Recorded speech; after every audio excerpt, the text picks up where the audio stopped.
You got X amount of projects under your belt. You've deployed here, you deployed there, but really what it comes down to is how can you fill this role and how do you add value to our team? This is the Construction Veteran Podcast. Construction Veterans Podcast. Connecting and celebrating veterans in construction. Now, here's your host, Scott Friend. Guys, this is an episode I've been really excited to bring to you. A fellow CB who is a retired chief, served with some amazing organizations in and out of the service. Welcome, Tony McCall. Let's dig into it.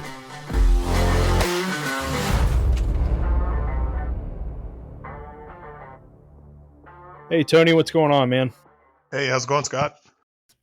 Good, man. Hey, I'm really glad we finally made the time. I asked you to do this back in February, so Yeah. and I appreciate it. Yeah, no worries. You've got man. a crazy schedule. So Yep. So Tony and I haven't had the honor to meet or opportunity to meet yet, but we connected on LinkedIn probably a year or so ago. Mhm. And Tony is a fellow CB, so I definitely wanted to get him on and talk about his story. And he's actually recently transitioned out of the service, so I want to talk about that and what he's getting into. But Tony, let's start off. Let's talk about your service background, what you did, when did you join? I know you retired out, so as deep as you want to get. Okay, yeah. So originally from Florence, South Carolina. So when I joined the Navy, I joined out of anyone that's ever gone IA probably launched out of Fort Jackson. So that's where my my MEP station was at. So background I welded for about 2 years in high school. The vocational kind of trade is real big in South Carolina. So, the expectation is you can either go to college or you can take one of the trade courses. So I took the welding course for 2 years. My cousin, who's actually he's an officer now, but he joined enlisted. He left the year prior to me. Came home, was telling me about the Navy. So I decided to go talk to a recruiter, and I literally just said, "Hey, yeah, I just want to weld. I heard you can weld in the Navy, so I just want to weld. That's what I've been doing for the past couple of years in high school." So left in 2002 for boot camp. I graduated May of that year, and August that year, I left for boot camp to go to Great Lakes. Left when I was 18, turned 19 in boot camp. Did my time out there in Great Lakes. Of course, still work at A school down in Gulfport, Mississippi. In A school, you do your dream sheet, and I put down all Mississippi battalions because I was from South Carolina, so I was like, yeah, I want to kind of stay close to home. They sent me out to the West Coast, and I honestly think that's probably as far as the earlier part of my career, one of the best things that could have happened to me. It really got me out of my comfort zone, sent me to a completely different state, a completely different region of the United States. Met a lot of good people out there. First command NMCB4. I did that first push into when the OIF1 started. So I did that first push over into Kuwait, Camp 93, and into Iraq. I think that first deployment was about 8 months. I want to say we did roughly like six between Kuwait and Iraq, and then we actually finished the end of that deployment in Guam on the way back to Port Hueneme. Did another home port in Port Hueneme. I think the home ports then were I think they were 9 months. So did between 9 to 12 months. Did a 9-month home port. Pushed back out for my second deployment to Iraq, where we were in Fallujah initially, main body as far as Iraq, and I pushed to what was called FOB Kalsu at that time. Another 6-month deployment out there, came back, and I finished up my tour in NMCB4 in Atsugi, Japan. In Atsugi is when I met Grant Glover, and I think he's an officer now, LDO. When I met him, he was a BU1, and I think Grant's he might be a lieutenant commander or commander now. But at the time, he was like, "Hey," because I was going to get out of the military. I was like, "Yeah," and I did my time. I was interested in getting out and just pursuing school full time. And in Atsugi, he was like, "Hey, you should look into screening for Dev Group." And I was like, "Well, what's that?" And he was like, you should look in screening for Dev Group. It's Naval Special Warfare Development Group. I was like, okay, Yeah. cool. But what is that? It's like, just screen for it. I put in a Yeah. good word for you. At the time, Percy Trent was a senior chief out there. So when we got back to, and I actually Googled it, I couldn't find anything. I was like, what is he telling me to do? You know what I mean? I was like, all right, cool. I mean, because I trusted him at the time. So got back to Wainimi, Percy and a few of the guys from Damneck came out to do. It's almost like they just come to tell people about the command in Wainimi. And what was funny is it was Tommy Carter, retired Master Chief, was like, "Hey, they're waiting for you over in the training classroom." And I missed the brief, but actually walking over to the training classroom, I crossed paths with Percy, and there was a B1, I can't remember his name. So I was like, "Oh, you SW2?" I was like, "Yep, that's me." So I went into the classroom. He showed me the video, invited me out to Virginia Beach to screen. Flew out to Virginia Beach, screen, did I think we did some PT. You have to do like a psych eval and all that good stuff, and it got picked up. So from NMCB4, I came over to NSWDG out in Virginia Beach. Awesome time, probably one of the biggest turning points in my career. Did some pushes to Afghanistan at the command. Lots of training all over. Any of the guys or gals that have ever served at Damnick knows that there's a lot of you deploy, but there's a lot of workups. So there's a lot of training and stuff within the state. So did my time at Damnick, awesome time. And at that point is when I actually made a decision that I think I'm going to make the Navy a career. Prior to going to Dev Group, I actually uh, said that I wanted to go to Buds. So I actually had aspirations of being a team guy before I got to Damneck. So got to Damneck, and a lot of people don't know this about me. There's a few people, but I actually made first class at my 7-year mark, roughly around 7 years in the Navy. And at the time, you couldn't go to Buds as a first class. So I declined advancement to first class because I was dead set on getting out to Coronado. So declined advancement, went to pre-buds, left Amnec, went to pre-buds up in Great Lakes, went out to Coronado, California. Awesome time. Physically, obviously it was very demanding, but coming out of my time at base, I think at that point I had been probably about a good 8 years on sea duty. So I had pretty much been at a high op tempo since I came into the military. So from 4 and then, all the deployments over at Damneck, taking my wife at the time, newly married, out to California into the SEAL pipeline just didn't work out. So for for the sake of my family, I had to make the decision to drop from training out there. So dropped from training from Buds back to Virginia, where I went to picked up orders to Little Creek. Got to Little Creek, put first class back on. A lot of good projects out there, a lot of good people.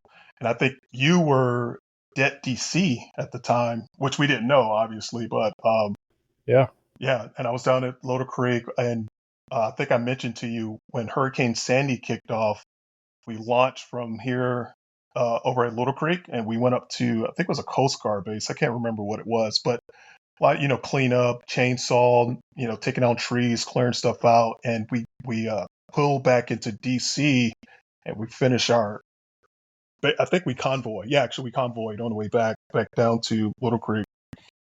From Little Creek, Tool 2 went out to the battalion NMCB5, so back to California with my wife and 2 young kids at that time. That's where I put on chief. Deployments to, I think I did 2 to Oki, and I finished up in Diego Garcia. I was OIC for Diego Garcia.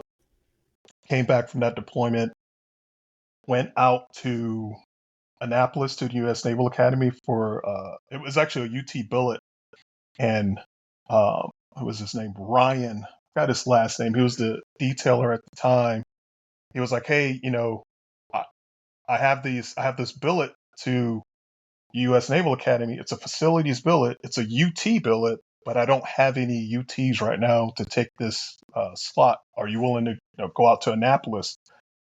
I think we sat on, my wife and I sat on it, talked about it for like a day or two, and reached back out to Ryan Gurdon, that's his name. And I was like, yeah, man, I'll take him. So went out to Annapolis, and I actually went to Annapolis with the intent on positioning myself for senior chief and rolling back either to the battalion or to San Diego. But got out to Annapolis, got on shore duty, man. It was like, I think I was showing up at like 09, getting off at like Wow. 15:30. I was like, there's no way I could give this up, Yeah. and roll back Yeah. into battalion, deploying FTX. So from there, the good thing about the Annapolis area is you're so close to DC, really the DMV in general. So there's a lot of opportunities. And as I started to kind of look at the opportunities, whether I decide to pursue, because at the time before I retired, I didn't know if I wanted to go facilities management or if I wanted to stay on the construction management, kind of project management side. But either way, there was a lot of opportunities. And I was like, well, I'm already here. I'm already on the East Coast. My family's out in this area. My wife's originally from Virginia.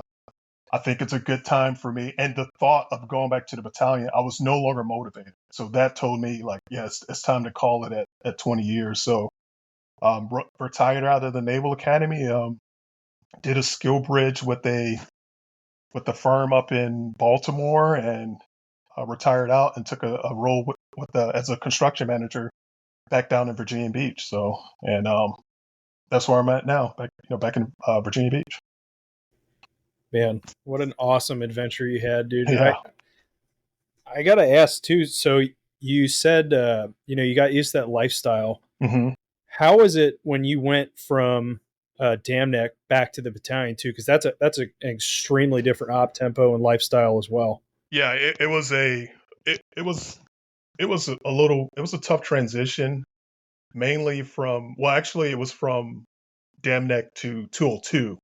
So 202 is where I kind of had to get back into the rhythm of, like group PT and PT uniforms and, uniforms in general, and just pretty much get back into the tempo of the battle rhythm of, the conventional side of the Navy. So it was rough at first. I really didn't like it because I was just, so used to kind of the independence that, we had at Dam Neck. But after a while, you kind of get back used to it, and it's like, okay, I'm here.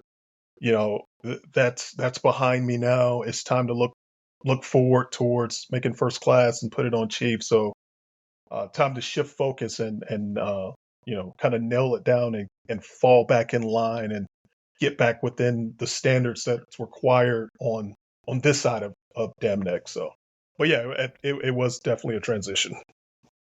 Yeah, and that's the same going from battalion to a CBMU also, and vice versa. I mean, they're just completely different lifestyles. Yeah. I mean, when I was in Det DC, we did a couple naval yard jobs, like fixing up some restrooms, and hmm certainly wasn't glamorous. But yeah, that was when I separated, was out of Det DC, and hmm it's funny you talk about those guys coming in and discussing with you about naval special warfare, because so I'll tell you a real quick story. I don't know if I've shared this on any of my other shows, but when I was in Afghanistan, we were JSOC support. There was hmm probably 30 of us from the battalion, and one of the FOBs I was on, two of the CBs that were attached to the unit were there, and one of the guys, he was a BU1 at the time. I was a third class when we were deployed, so went back to Gulfport, got stationed up in DC, picked up second class, and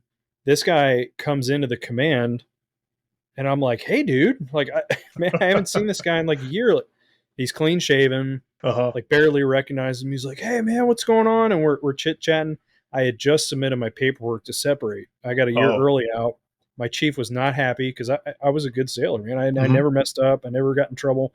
At least I didn't get caught. But but no, and that's probably the one regret I do have, is not taking that opportunity to go there. I mean, I still have friends that are there and speak very highly of it. And Hmm. I'd say, even a lot of people don't know is that it's not just the SEAL team, it's a lot of the support units. And you get a lot of the high speed gear too. You get a lot of the best training that you can. It's Yeah, very yeah, demanding, but man, I think they pump out the best bees out there for yeah. sure. And it's a little bit of everybody over there. I mean, I met divers over there, PJs. So it's yeah, just like you said, it's not just SEALs. It you know it the support required for the mission over there requires a lot of different people from a lot of different communities and a lot of different backgrounds. So yeah, it's a little bit of everybody over there. Yeah, for sure. So I want to talk a little bit about what you do now in the industry. So is this a general contractor you're working for? Is it a construction management firm? Yeah, so I actually work at RK&K. So it's an architect and engineering firm. Uh, it's so on this side of the contractors, on the A&E, or so, sometimes we just say the consultant side. We got two of the big names are WRA in terms of uh, the Baltimore region where they started at, WRA and RK&K. So I started out when I first retired, I was with WRA. Awesome company, just in the Virginia Beach area. They were still kind of building up and chasing clients. So for me, it just it was basically they weren't ready to to bring on just from my perspective to bring on a newly retired CB chief that's motivated and ready to get after it. You know what I mean? So and for me, one of the things you learn when you get out is I'm not stationed here. So if there's another opportunity somewhere else that benefits me and my family, that's what I'm going to jump on. So I was with WRA I did my internship in Baltimore, and I was with them from August to around January of this year. And I came over to RK&K in the beginning of February. And at WRA, I worked as a construction manager. Here at RK&K, I work as a senior inspector. The I work in the water wastewater department, so utilities was brand new to me when I joined. So doing the whole kind of interview negotiating process, uh, RK&K is such an awesome company. They were like, "Well, we can bring you on as a CM, but we feel like we're setting you up for failure because you don't have any utility experience. Or we can bring you on as a senior inspector, pay you, higher a higher rate, but we can get you out in the field, get you familiar with pump stations, get you familiar with HDPE, megalugs, force mains, all that, all the lingo that I know now, the stuff that I know now that I didn't know at the time. So right now I work as a senior inspector. So in the Hampton Roads area, I've projects over in Hampton, Portsmouth, Chesapeake, Southampton County. So, but yeah, right now I work as a senior inspector, which goes hand in hand on this side of the military, goes hand in hand with construction management. Yeah, let me touch base on a couple of things you said. So Mhm. I appreciate that you said, you're not stuck where you're at when you transition out. Yes. And I think a lot of it, at least me, I felt that way. Like I had nowhere else to go but DC. Hmm. Obviously, looking back, the world was my oyster at the time. And I want to encourage people to do that. Hmm. That if the opportunity's there, I mean, man, I've worked overseas on the civilian side too. There's so much opportunity. Um, you were in a unique position. I haven't interviewed a lot of people that retired out. Um, a handful, but I want to talk to you about what was it like because you came from the engineering side. Hmm. And for those who don't know, I mean, a chief that's a senior NCO rank in the Navy. Um, how was it transitioning out as a chief and getting into the working world? Because I think a lot of folks get out, and I've had to have these tough conversations with folks that they want to get out and become this senior, project manager, this senior level, and they're just not. They don't have enough experience yet, even though they do have a a very impressive resume from the service. Hmm. How did you face that? So as cliche as it sounds, through networking. So networking really gave me an opportunity to talk to people that really put it in perspective for me.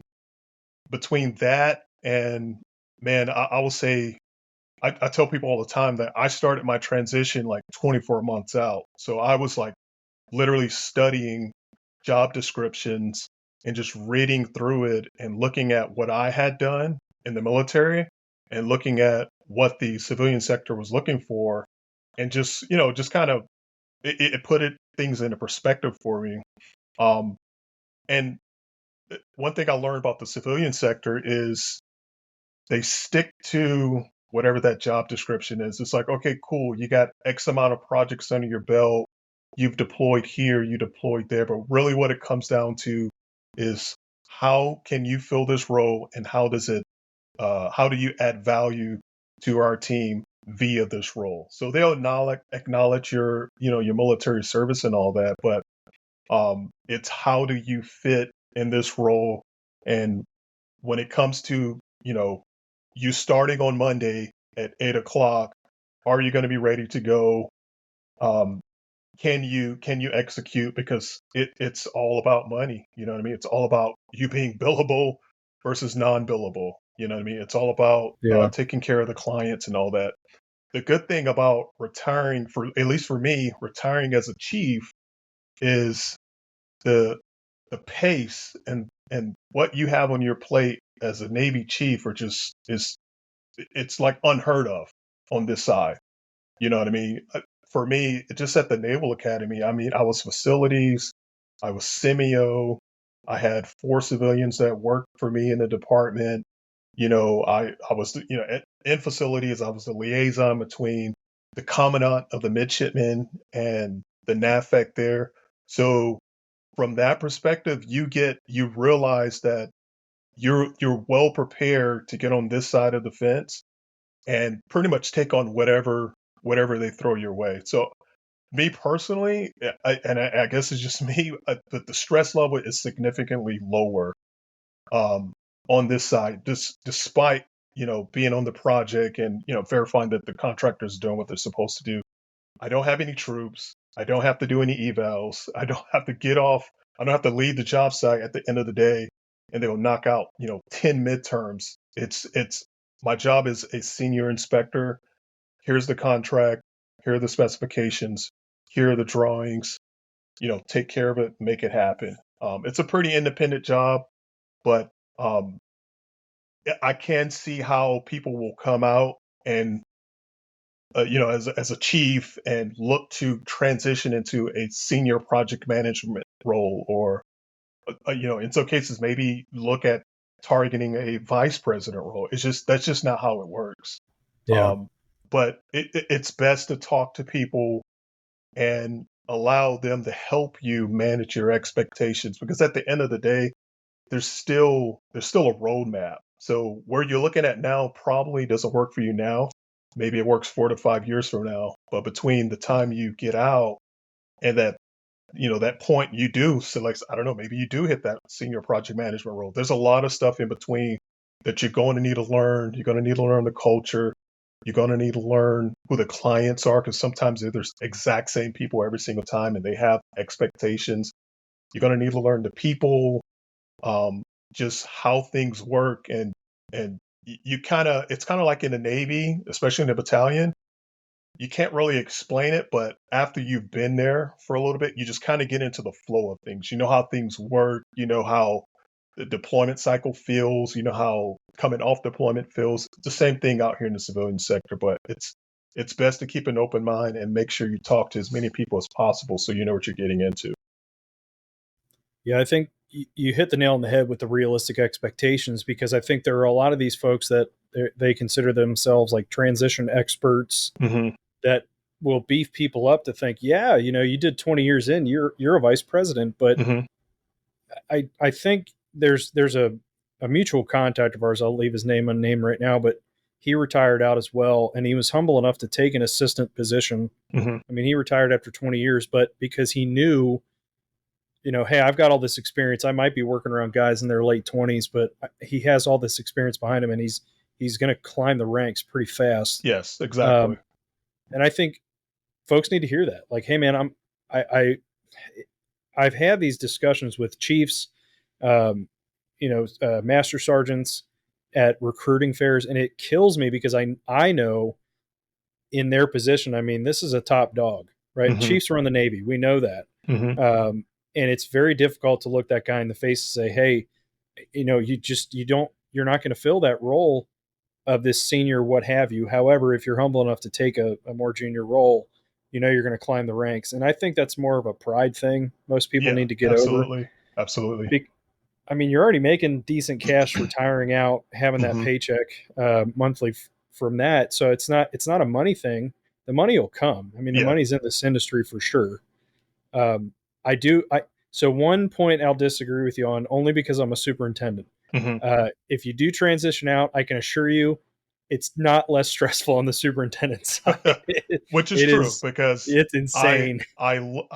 I interact with this. Well, I will say this on the contractor side. I can't speak for the contractor side Yeah. because I talk to those soups every day, and I have no clue how they do it. Like how they, you got guys on a job site that I've seen to where they just completely ignore the superintendent. So you got to manage the people on the job site.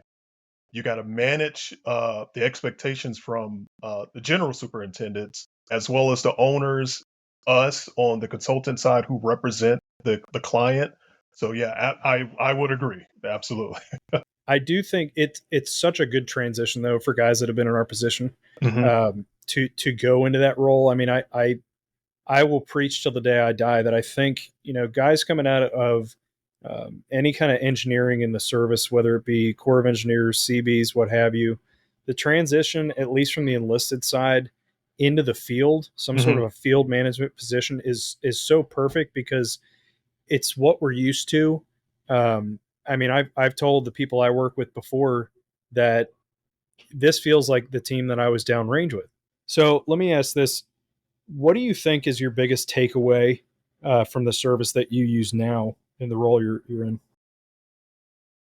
I would say, um, well, so when I first got out, I felt like I was constantly looking for. I'm so used to commander's intent and so used to expectations being communicated early and being communicated often that when I got out and I realized that okay, that's in some places, at least where I was at, that's not really a thing. You know what I mean?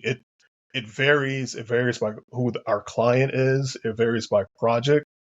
But I think the biggest takeaway for me is just my patience.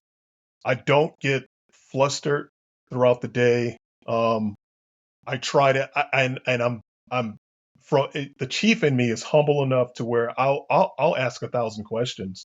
You know what I mean? I'll confirm and reconfirm. I don't wing it. I don't shoot from the hip. And I know that a big part of that is because you can't do that in front of troops. So when I was in front of a platoon, I couldn't just wing it. I had to be straightforward with whatever I'm talking about, with whatever the expectations were, and handing the COs, the platoon commander's expectation down to the troops. Um, but that's one of the big things I've learned that if I don't know, especially because there's so much money involved in a lot of these projects. Man, we're talking about 10, $15 million projects that the military side of me um, knows how to ask questions, knows how to sit back and observe, knows how uh, to take advice from everybody, from the general laborer on the job site to the superintendent to the foreman, and just really that kind of teamwork mindset, which can kind of be kind of weird on the outside because it's like we're not a team, this is all business or whatever. But for me, the mentality in terms of how I interact with people, I'm still kind of thinking like, hey, we're kind of all under the same umbrella. I do realize that this is the civilian sector, internally, but that approach helps me when I'm engaging with people. It helps me not be the veteran that deployed to Afghanistan and Iraq, and what is this guy going to do? You know what I mean? I'm one of you now. I'm in your world. This is I've been out. I'm coming up on a year now, so it's still fairly new, but I feel more comfortable on this side now. And that was one of the things I was worried about. But for sure, just 20 years in the Navy does wonders when it comes to getting out on this side and engaging with people. I would say the people side of it, if you take away the kind of technical things and the jargon, engaging with people, you've learned that for sure from being in the military. Yeah, I strongly believe that relationships are the most important thing in this industry, no matter Mhm. what role you play. And I would agree that the industry, it's similar in some regard to the military, and the guys that I've seen that are the most successful have that mentality, whether they Mhm. served or not. That though we, are in a different part of the pecking order or the contractual order, that we're all working towards the same goal. Mhm. And I mean, honestly, nobody wants to work around somebody that's just kind of looking out for themselves. And Yeah. yes, we have our own companies to protect. Mhm. However, we've got that same building to build. Um, let me ask this: if you were to go back and maybe change something about your route, I mean, within the last year, do you think there's anything that you would have done differently, maybe to prepare or anything at all? Not really. Only because I'm a true believer in everything happens for a reason, and your route that you take, whether the negative things that happen or the positive things, um, they kind of play a role. So what I did retiring out of the military and joining my first company has played a role in where I'm at right now. Because I think that if I would have got out and I would have went somewhere else, who knows what I would have done, or who knows Yeah. what my perspective would be on my role as a construction manager or a senior inspector. I would have never saw myself being a senior inspector retiring out of the military, but that's the route that's the way the route took me. I would say if I could change one thing, I think I would probably dig a little bit more into the differences between the contractor side and the consultant owner's representative side. That whole design, build, bid, build piece. Because to be honest with you, until probably, I don't know, maybe 4 months out after retiring, that's when I realized I'm like, oh, okay, so there's the contractor world is completely different than where I'm Yeah. at over here on the consultant side.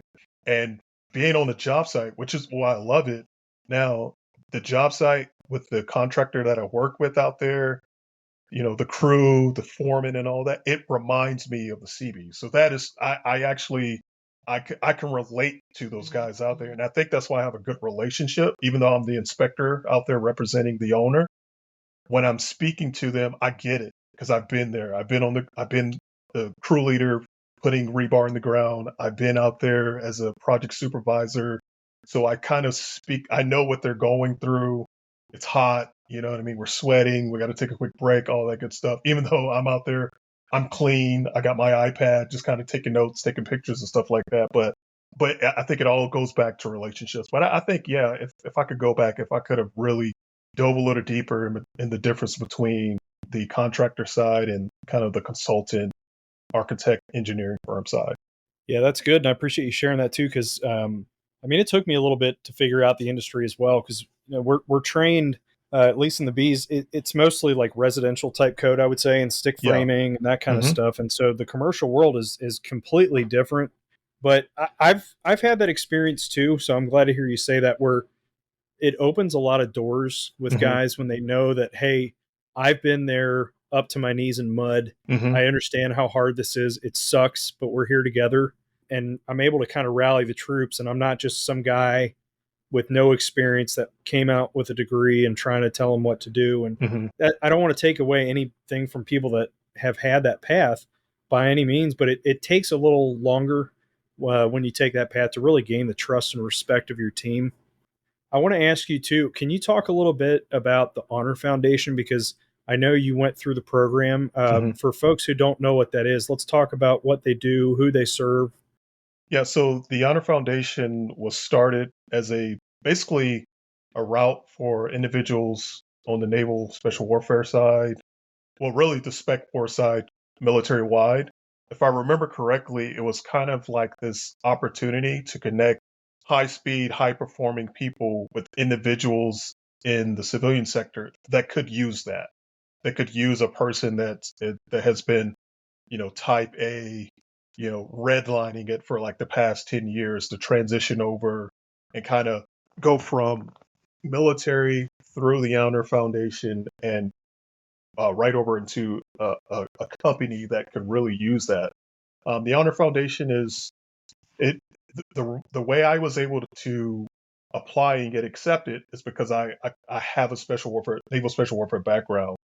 A close friend of mine, Chris Norris, he actually told me about it, and he was like, "Hey, you should look at the Honor Foundation. You had time over at Damneck, so you can put in an application. There's a letter of a recommendation and all that good stuff, and kind of like a little interview piece. But it's an awesome opportunity for anybody on the Spec Force side or that has any relationship with the Spec Force side to really go through a in-depth kind of eye-opening transition from military, whether on the civilian enlisted officer side, to go through that process. And it's eye-opening. It definitely was for me. It kind of puts things in perspective for you. It was humbling, and it took a lot.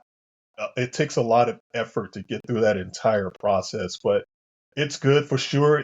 I can honestly say that the Honor Foundation is why I'm at where I'm at, because my mentality towards transition was completely different prior to day one of the cohort versus my last day of the cohort, where it was like, okay, yeah, I had the whole transition thing completely wrong. So a lot of resources, a good network. It's how I came across you through our directory. But anybody, yeah, for sure, anybody that has the opportunity that can qualify for that program should really look into it. Yeah, and it's grown exponentially over the last few years too, which is really neat. Yeah, absolutely. Because I believe at first it was just folks who came from that type of billet that were like the top tier operator guys, and Hmm. then they've expanded it out to the support folks, which is very encouraging. I think Yes. they're capturing a lot more people that way. Were you were required still to go through TAP? Is that correct? Even though you went Ye- through the Honor yes. Foundation? Yes. I want to say I went through TAP. The year that I went through the Honor Foundation, I think I went through TAP like that April, May, and went through THF that summer. So I actually did both within a year. What was your TAP experience like? Good, bad, indifferent? You know what? I heard a lot of bad things about TAP class, and the way I viewed it, I was like, they're doing the best with what they have. Because for me, it was all virtual, and you're talking about 5 days to cram as much information down people's throats as you can. I think they probably could scale back. Maybe that's too much information. Maybe they should probably look at how they structure the curriculum. Maybe there's some stuff that should be a follow-up email. Hey, look into this. Hey, get familiar with this, and spend that kind of tap time looking at people's resumes. I think the resume portion could be longer, or if maybe not the actual resume portion, like completing it in tap, but individuals need to be pointed to resources to help with resumes, to help with interview prep. It's a lot of, hey, here's the stuff that you can use it how you see fit. But I get it. I mean, who knows how many tap classes they had to put through, that that the people that run it have to put through, at least as far as Annapolis. So, but I think there's a lot of I think a lot of people view it negatively, and for me, definitely after going through THF, it's like, wow, looking back at tap, it's like, man, I that was not enough for me. So, but I think from what I understand, they're really taking a lot of good feedback, and they're looking at revamping it. At least I hope so. But Yeah, yeah, it that's it encouraging. requires a lot of work on your. If you're relying solely on tap, you're setting yourself up for failure. Tap should Yeah, just be I agree. one tool in your toolbox, and from there, it's a good way to leapfrog. So when you go back through and look at what they gave you, you should be diving into those links, diving into those manuals, and really, it's just going to take a lot of effort on the individual's part. Yeah, and I'd love to see how much it's changed. I mean, I separated from active duty in 2011, I didn't have the greatest experience just because I knew I wanted to be in this industry somehow. Hmm. And I was thankful that I had a LinkedIn at the time. And looking back, you're right, man. They give you the to do list. They give you Yes. everything that you need to do, but I would encourage people, and I don't, you said it was cliche earlier, but I think it's great. You're connected on LinkedIn to all these people who know people, and most folks, I think, are willing to say, "Hey, I know a guy who might be able to help you out," Yeah. and so that's huge. Yeah. So you're still under a year getting out. Have you met many other veterans within the industry so far? Yeah, I have actually. I've met quite a few. It was pretty cool to get out and see that within at least the construction industry, we have our own even smaller community of veterans. So I've met quite a few. It's cool. Like I've met some Army guys, other Navy folks. So it's been pretty. It was comforting to know, like, okay, cool. So and those people I can reach out to them because they get it. You know what I mean? So reach out to them. We kind of help each other out. We help each other. Well, at least for me, being kind of the new guy, the vets that have been out for a while. Hey, have you looked into? Hey, the Society of American Military Engineers is doing a lunch next week. Yeah, You know what I mean? Just a great heads up. organization, Yeah, awesome organization. absolutely, and I'm which I'm a member of because of a vet. So stuff like that, like, hey, just a heads up. They're looking for someone to join to help out with small business and stuff like that. So, but yeah, for Yeah, that's sure on neat. the vet, as far as vets, I could reach out right now to someone if I needed some help or some feedback or some support or mentorship. Yeah, that's really cool. And I'll tell you, at least from my experience too, there's this instant trust usually with Hmm. that vet. Like, I mean, you kind of know what their mentality is, and you know what they're going to have some integrity Hmm. most of the time, and so it comes with that level of comfort that, hey, this is probably somebody I can depend on, even if they were Corps of Engineers. I'll Yep. forgive them for that, but and we still continue the crap talk, and I Yeah. love it, man. I mean, Yes.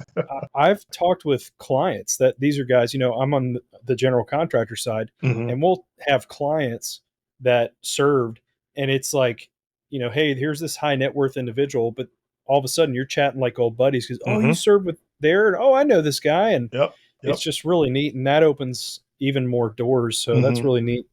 So other vets in the industry right now. So I hope you never experience this. This industry can certainly beat you down a lot. It's Hmm. very difficult. Nothing like a deployment or anything, but you can certainly get burned out. I'd like to hear your take, especially as a chief, you were there really to help your troops more than anything, I would say. Yes. And I want to hear your take if you have vets that are really just dragging and struggling right now because we as an industry need people. We're doing a lot more with a lot less Hmm. resources right now. What would you try to say to them to encourage them? As far as that to come Just into our sticking with it. industry or Well, yeah, or in the you're getting ahead industry. of me now. You know my next question. No, more so like I'll be honest. Like I've been burned out before in this industry. It'll Uh-huh. just tear you up, and it's hard to not do that just because there's long hours. Hmm. But you know, you pile that on top of the mental health issues we already have as veterans too, Hmm. and some guys just become hopeless. So, what would you want to say to somebody that's in that situation? Well, I guess it kind of ties back into the conversation, just now where they're not alone. So there's a huge network of vets that you can reach out to within the industry. You know what I mean? No matter if it's on the general contracting side or where I'm at, and most likely one of those vets is going to get it. They're going to understand exactly what you're going through. So I would say, just like we tell our troops, like, if you have any issues, you can come reach out to me. If you don't want to reach out to me, can you at least reach out to your fire team leader? If you don't feel comfortable reaching out to your fire team leader, go see the talk with one of the RPs or the chaplain. So same rules apply. I would say on this side, if you're feeling burnt out, you're feeling drained, absolutely, let's talk about it and reach out and take it from there. You know what I mean? Absolutely. And sometimes it's one of those things I used to tell the troops all the time at least the chief selects, but absolutely, I used to tell the troops that sometimes we honestly leadership just doesn't know. We're under the perspective I'm sorry, we're under the impression that you're feeling like you're good to go. At least that's how you're presenting yourself. Sometimes it's a matter of going in and saying, hey, I'm not feeling it. I'm not feeling good. I don't like how I feel right now. And the same thing applies on this side of the fence. Absolutely. Yeah, I'm curious about, it's been over a decade since I got out. And at least at the time, I feel like we were getting to the point where people were becoming more understanding about the mental health issues. Had Hmm. you seen that improve, here in the last couple of years in the service? I think I have. Yeah, I for sure. And especially being on the semio side. So knowing like a lot of the resources. I think sometimes because, I would speak at every command in doc. And I think sometimes you kind of get used to, here's a schedule. This person's talking at 09, this person's talking at 10, I'm talking at 11. Maybe I'm in the middle of doing something, which I always was prior to, hopping online and doing the in-doc or doing it in person. But for sure, there's a lot of resources. Now, as far as those resources being advertised via leadership and being pushed out via leadership, that's a different conversation. But I think it's there.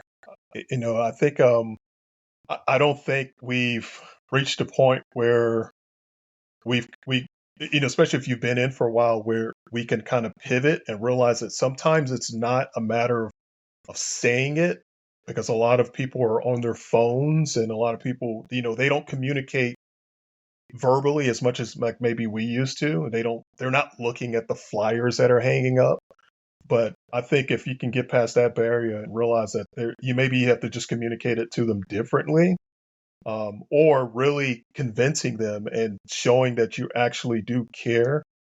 I think that would help out a lot too. But I think, yeah, from my perspective, for sure, in Wainimi and Annapolis, for the past few years of my time prior to retiring, there was a huge push to promote mental health in the service. I'll say this, that has also helped in the industry as well. I've seen a huge shift in the last decade plus, and I use a lot of the guys that are, tier one operators as a great example. Hmm. When you can have a guy that's served at that level, that they're willing to be outspoken about their struggles. And Hmm. I tell my guys, I'll tell them during safety stand downs, look, if the nation's finest that they have to offer at the tip of the spear can go get help, so can you. Hmm. And, I'm not shy about struggles I've had. I'm very open about it. And I've seen at least within the last few years, I'll have guys come into my office and shut the door, and they might be going through a divorce. Hmm. They might have issues with their kids, maybe alcohol issues, and it's certainly shifting. And these aren't young guys that are coming to me either. It's just guys that have had these years of pent up issues, Hmm. and now they finally got a guy that's saying, "Hey, I get it. I've been there. Let's talk." I'm really encouraged to hear that it's improving in the service as well. Yeah, yeah, still a long way to go, but from Yeah. my from when I first came in up until I retired, it was a huge improvement. Yeah, and guys like my dad, who's Vietnam era, is like, you bunch of wussies, Yeah, exactly. suck it up. So let me wrap up with this last question. And man, I've really appreciated your time and finally getting to know you. But Hmm. so you kind of got a little ahead of me. We got folks, and you're a prime example of this. This is fantastic that I got you on, uh, being you're so within a year of getting out. Hmm. So people that are about to get out of the industry, whether they're CBs or any kind of engineering background or not, we know we need people in the industry. So, what would you say to those, at least from your experience that you've had thus far, to try to encourage them to get into this industry? I would say it's what's funny is it's CBs were so unique when in the military that even there are people that have did 20 years, 25 years that really didn't know what a CB did. You know what I mean? Like they just knew we wore camis and we had the patch or whatever. I would say talk to as many people as possible. I would probably say talk to more people on the outside versus on the inside, because I think even within the CBs. A lot of people really truly don't know how the industry looks outside of the Naval Construction Force. Maybe have some communications with the folks over at NAVFAC, because they're constantly engaging with contractors that are chasing and winning government contracts. But it's a lot of opportunity over here in the construction industry. Whether you are an AO, NMA, that you're thinking like, I probably don't want to do this when I get out. This was cool to do a career, or to do an enlistment under this rate, but I'm looking for a different opportunity. Just really, just reach out, just get on LinkedIn, obviously, and just connect and just ask questions. It's really what's going to help you out. Just ask a bunch of questions. Maybe, hey, take me through a typical day for you. I think a lot of people don't understand that in the construction industry, there's a the field side, and then there's the office side, almost kind of corporate. So, and I've seen both, you know what I mean? So don't assume that if someone says construction, you're going to be putting on steel toe boots and you're going to be down in the trench excavating or dropping rebar in the hole. There's a lot of opportunities within our industry. And it's just a matter of talking to people, doing some research, and you never know. You may find an opportunity for you. Or another thing too is sometimes, and I learned this getting out of the military, sometimes you just need to land that first opportunity, to land that first gig, because it's important that you need it. You need to have a role, you need to have a job, you need to bring in income, you got a family, and landing that first gig kind of puts you in a position where it's like, okay, cool, don't have to worry about the job for now. I got a 9 to 5, I'm good. Let's start looking beyond this. You know what I mean? So let's start looking for a pivot. And the construction industry is a good place to start. And plus, we have a huge veteran network. So it's really just a matter of reaching out, asking questions, and most likely you're going to get the information you need. Well, I appreciate it, Tony. That's a good answer, man. And I'm really encouraged by your journey too. And I look forward to staying in touch with you. And if I can ever help you out, obviously feel free to reach out. You got any closing thoughts for folks, or what's the best way to get a hold of you if they have some questions? Yeah, so you can find me on LinkedIn. I'm pretty responsive.